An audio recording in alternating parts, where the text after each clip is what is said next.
Assalamualaikum warahmatullahi wabarakatuh.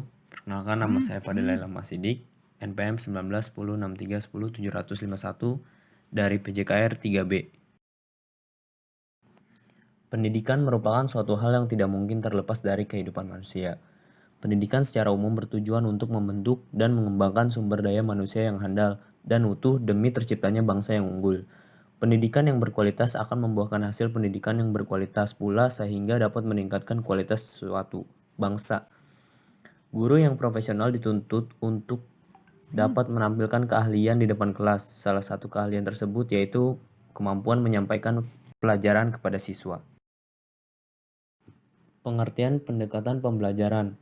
Pendekatan pelajaran adalah ide atau prinsip cara memandang dalam menentukan kegiatan pembelajaran. Pernyataan tersebut senada dengan Rusman 2016 yang berpendapat bahwa pendekatan pembelajaran adalah tahap pertama penentukan suatu ide dalam memandang dan menentukan objek kajian. Berbeda dengan metode pembelajaran yang telah menentukan langkah di kelas atau model pembelajaran yang memiliki kerangka konseptual. Pendekatan pembelajaran itu lebih luas lagi, artinya pendekatan merupakan landasan berpikir atau filosofi dalam menentukan pembelajaran. Macam-macam pendekatan pembelajaran. Yang pertama, pendekatan ekspositori. Pendekatan ini cenderung berpusat pada sumber belajar dan memiliki ciri atau karakteristik sebagai berikut. Yang pertama adalah adanya dominasi sumber belajar dalam pembelajaran. Yang kedua, bahan belajar terdiri dari konsep-konsep dasar atau materi yang baru bagi warga belajar. Yang ketiga adalah materi lebih cenderung bersifat informatif. Yang keempat adalah terbatasnya sarana pendidikan. Yang kedua adalah pendekatan inquiry.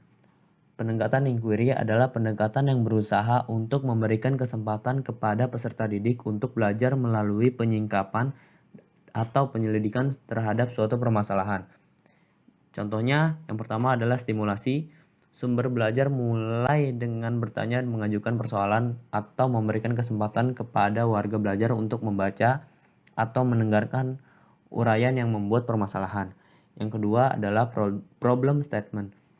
Peserta didik diberi kesempatan mengidentifikasi berbagai permasalahan. Permasalahan yang dipilih selanjutnya harus dirumuskan dalam bentuk pertanyaan atau hipotesis. Komponen model pembelajaran Bruce dan Marshall Weil 1980, Models of Teaching. Yang pertama adalah orientasi. Pendidikan tidak akan terlepas dari proses pembelajaran yang dilalui dalam setiap jenjang pendidikan, atau yang biasa disebut dengan kurikulum pendidikan. Yang kedua adalah sintaks. Sintaks indikator capaian kompetensi.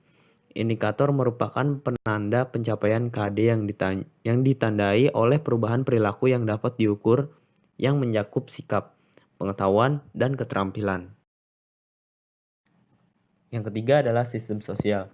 Sistem sosial ialah suatu model pembelajaran adalah interaksi yang terjadi antara para pelaku pembelajaran.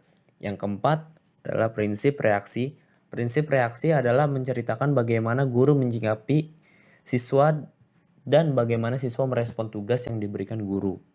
Yang kelima adalah sistem bantuan. Sistem bantuan merupakan model pembelajaran yang segala sesuatunya diperlukan oleh siswa untuk dapat menggali informasi yang sesuai guna mencapai tujuan pembelajaran, seperti lembar kerja siswa, media pembelajaran, dan buku penunjang. Model strategi pembelajaran CBSA Sujana 1990. Yang pertama adalah Delikan, dengar, lihat, kerjakan.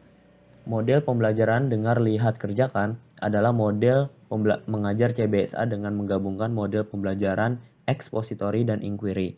Yang kedua adalah brainstorming. Brainstorming adalah metode untuk memunculkan penyelesaian masalah yang kreatif dengan mendorong anggota kelompok untuk melemparkan ide sembari menahan kritik atau penilaian. Yang ketiga adalah induktif. Strategi pembelajaran induktif adalah sebuah pembelajaran yang bersifat langsung tapi sangat efektif untuk membantu siswa mengembangkan keterampilan berpikir tingkat tinggi dan keterampilan berpikir kritis. Yang keempat adalah deduktif.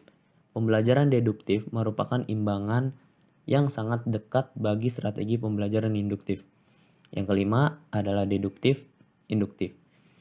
Metode strategi pembelajaran induktif. Beberapa metode yang digunakan dalam strategi pembelajaran induktif. Model strategi pembelajaran Bruce dan Marshall Weil 1980 Model of Teaching. Yang pertama adalah Information Processing Model. Model pembelajaran pengolahan informasi atau informasi processing model pada dasarnya menitik beratkan pada cara-cara memperkuat dorongan-dorongan internal untuk memahami dunia dengan cara menggali dan mengordinasikan data, merasakan adanya masalah dan mengupayakan jalan pemecahannya. Yang kedua adalah personal model. Sesuai dengan namanya, model mengajar dalam rumpun ini berorientasi kepada perkembangan diri individu. Yang ketiga adalah sosial interaksi model. Rumpun model mengajar sosial interaksi model menitik beratkan pada proses interaksi antara individu yang terjadi dalam kelompok. Yang keempat adalah behavioral model. Rumpun model ini sesuai dengan teori belajar behavioristik. Pembelajaran harus memberikan perubahan pada perilaku si pembelajar ke arah yang sejalan dengan tujuan pembelajaran. Sekian dari saya, kurang lebihnya mohon maaf. Wassalamualaikum warahmatullahi wabarakatuh.